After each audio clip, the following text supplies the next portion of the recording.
The Golden State Warriors preseason may not count in the standings, but if you watched that game against the Portland Trail Blazers, you'd swear something bigger was happening. And let's be real, when a team falls behind by more than 20 points, pulls their starters, and still comes back to win, that's not just preseason filler. That's the kind of gritty, spark-filled basketball that builds a locker room. And the best part? It wasn't Steph. It wasn't Draymond. It wasn't any of the veterans we've come to expect this kind of thing from. It was the bench, the young guns, the guys fighting for roles. And it was beautiful. Now, let's be honest here. At one point in that game, the Warriors were down by 21. 21. That's the kind of deficit where most fans turn off the TV, and from what we're hearing, that's exactly what some people did. When you're watching one of your teams lose earlier in the day, and then tune in to see your basketball team getting smacked too, it's easy to assume the worst. It felt like it was going to be one of those nights. But then something strange happened. Steve Kerr made the call to pull the stars. Steph, Draymond, Jimmy, all on the bench. Even veteran Big Al Horford was taken out. What came next wasn't just unexpected. It was energizing. Enter Pat Spencer. Enter Quentin Post. Enter a bench unit that didn't seem to care about the scoreboard or the fact that it was just a meaningless preseason game. These guys played like something was on the line. And maybe for them it was. Moses Moody made strong plays on both ends. Brandon Podziemski, Pods, showed flashes of his high basketball IQ. And Quentin Post? That guy looked like someone who knows he has a window of opportunity and is determined to squeeze every ounce out of it. The ball movement was crisp. The cuts were sharp. The effort on the boards, even if not perfect, was a level up from what we'd seen earlier.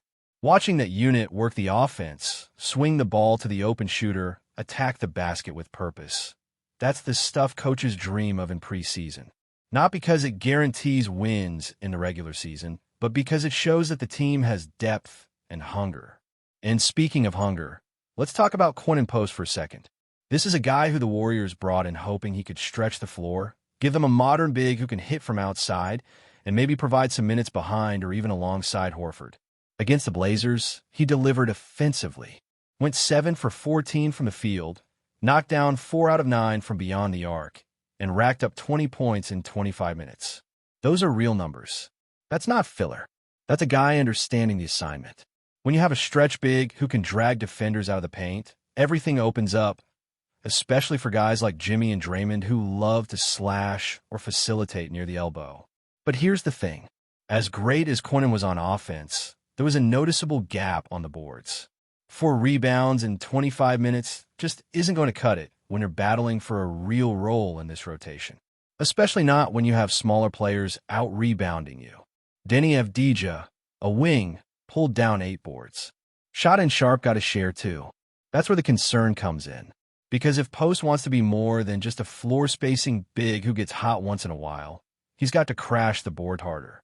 You can't play center or even the stretch 4 in today's league without grabbing rebounds consistently. And look, Post wasn't up against nobodies.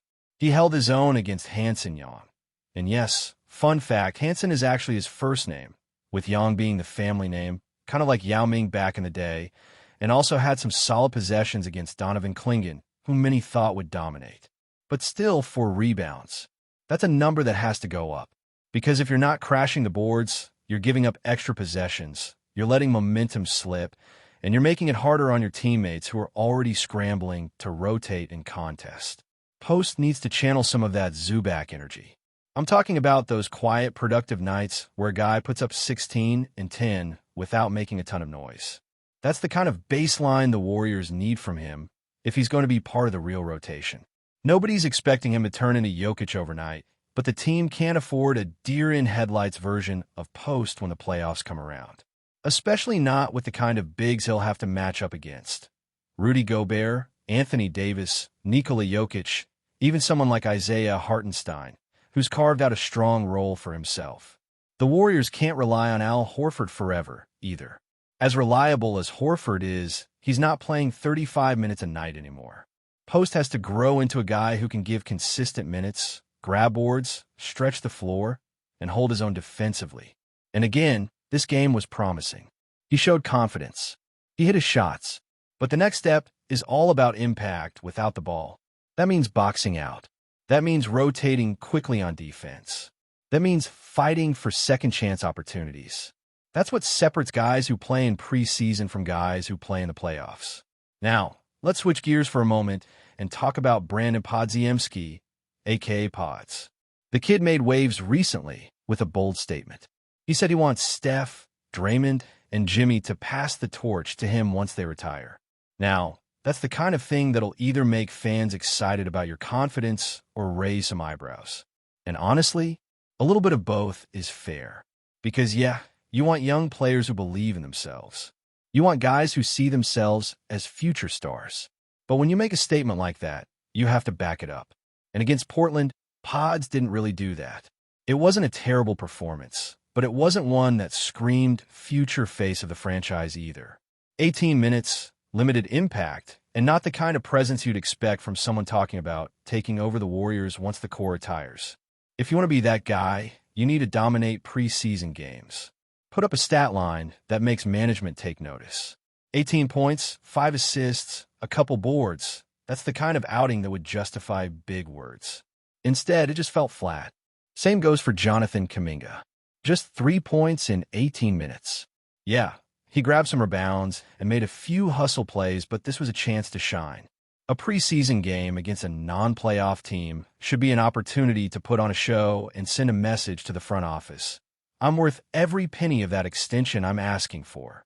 Instead, it felt like he disappeared. And sure, it's preseason. You don't want to overreact. But at the same time, these games matter for players on the fringe. For guys trying to make that next leap. For guys talking big and hoping to prove their value. The Warriors aren't just a team anymore. They're a franchise that expects titles. And if you're not growing, if you're not producing, you're falling behind. But let's not lose sight of the bigger takeaway here. This game was a comeback win. Down by 21, no starters, and the bench fights all the way back and gets it done. That's the kind of win that builds momentum. That's the kind of win that gets the locker room buzzing. And it's not just about talent. It's about energy, about culture, about young guys stepping up and showing they're ready for the moment, even if that moment comes in October and not May. You can feel the momentum that started building late last season when Jimmy arrived. That sense that the team is turning a page. They aren't just leaning on their veterans anymore. They're grooming the next generation. And while it's still early, while it's still just preseason, this one says something. It says the bench is buying in. It says the young guys aren't just here to fill minutes. They're here to compete, to fight, to make their case. And when you have that kind of energy from the second unit, it changes everything. It keeps the starters fresh. It creates internal competition. It gives the coaching staff options. It sends a message to the rest of the league that even when the big names sit, the Warriors can still come at you. That kind of energy, that kind of fire from the bench doesn't just happen on its own. It speaks to something deeper inside this roster. These aren't just young guys looking to survive. They're trying to earn trust. They're out there making cases for themselves, possession by possession, because they understand what's at stake.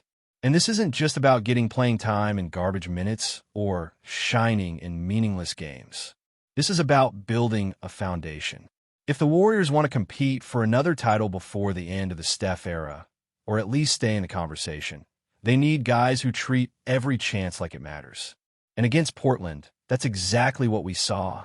Now, the momentum we're talking about here isn't just some hype train built on a comeback in the preseason. This goes back to last season, to when Jimmy joined the squad.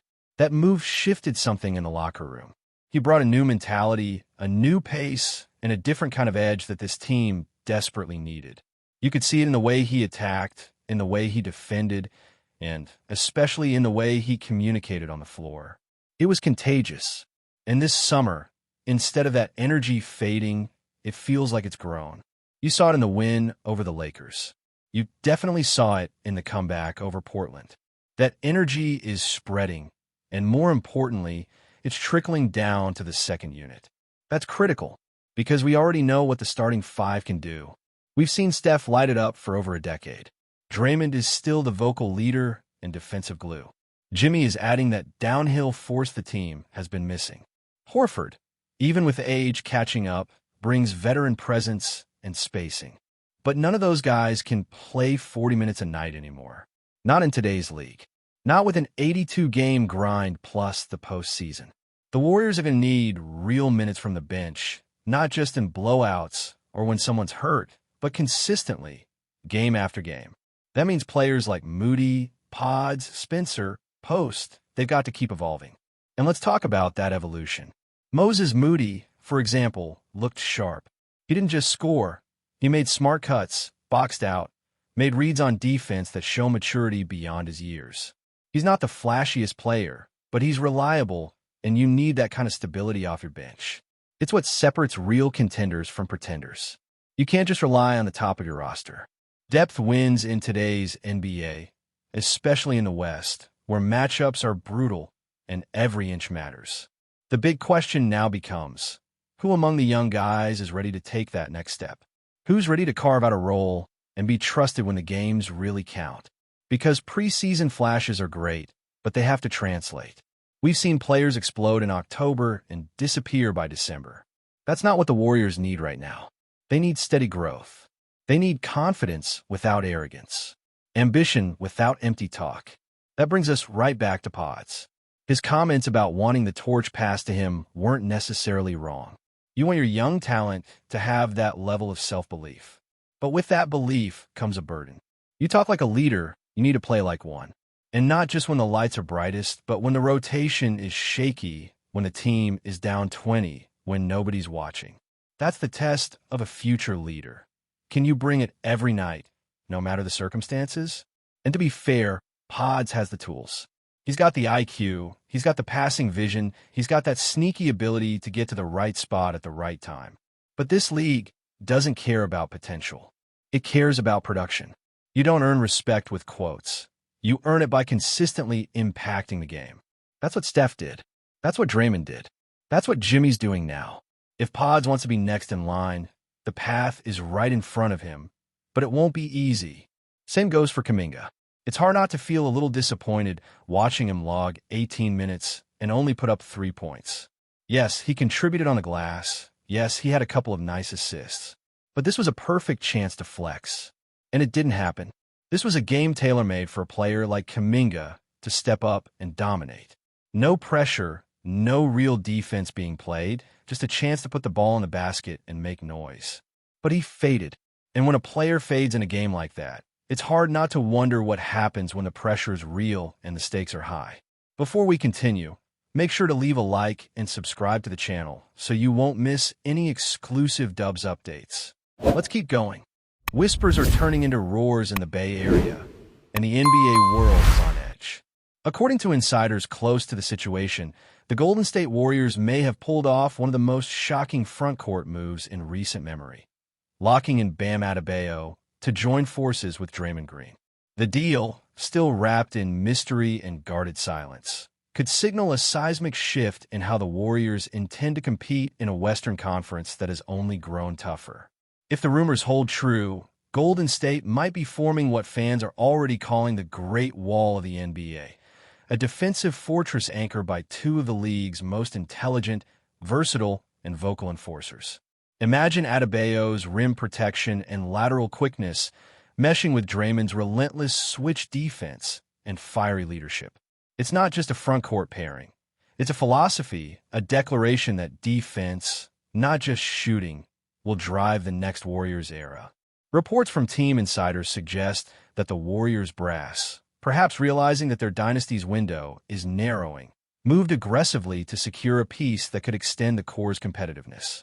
Adebayo, who has long been the heartbeat of Miami's defense, would bring a mix of youth, athleticism, and toughness the Warriors haven't truly had since the days of Andrew Bogut. Meanwhile, Draymond Green, ever the emotional compass of the team, is said to be ecstatic about the potential partnership. Two dogs in the paint, one anonymous player texted a reporter. If this happens, no one's scoring easy buckets on us. Still, questions linger. What would the Warriors give up to land Bam? Will Miami really let go of their defensive anchor? Is this a long-term power move or a one-season gamble? The speculation continues to swirl, and social media has erupted with excitement, disbelief, and a fair share of memes imagining Curry lobbing passes over a wall of screens set by two defensive titans. For now, nothing is official, but if the Bay's whispers prove true, the Warriors might have just redrawn the NBA's defensive map. The Splash Brothers build a dynasty with their shooting. Bam and DRAYMOND might just keep it alive with their steal. Stay updated exclusively with the latest Dub Nation news. Subscribe to our channel and hit the like button to keep getting daily updates on the Warriors. Don't forget to share your thoughts in the comments. Your input is essential for the Dubs community. Stay tuned for the next video.